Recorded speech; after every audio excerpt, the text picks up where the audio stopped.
ডাকাতির ছক বানচাল করে 3 দুষ্কৃতীকে গ্রেফতার করল মাটিগাড়া থানার সাদা পোশাকের পুলিশ। গোপন সূত্রে খবরের ভিত্তিতে অভিযান চালিয়ে ডাকাতির উদ্দেশ্যে জড়ো হওয়া 3 দুষ্কৃতীকে গ্রেফতার করে পুলিশ হিমাচল বিহারে এসডিডিএ অফিসের পাশে থাকা মাঠ থেকে।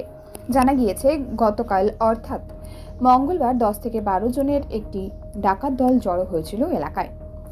পুলিশ গোপন সূত্রে খবরের ভিত্তিতে অভিযান চালায় এবং পুলিশের উপস্থিতি টের পেয়ে বাকিরা পালিয়ে যেতে সক্ষম হলেও 3 দুষ্কৃতীকে গ্রেফতার করতে সক্ষম হয় পুলিশ। 3 জনকে বুধবার বিকেল আনুমানিক 5টা নাগাদ শিলিগুড়ি আদালতে তোলা হয়। সম্পূর্ণ ঘটনার তদন্ত শুরু করেছে পুলিশ।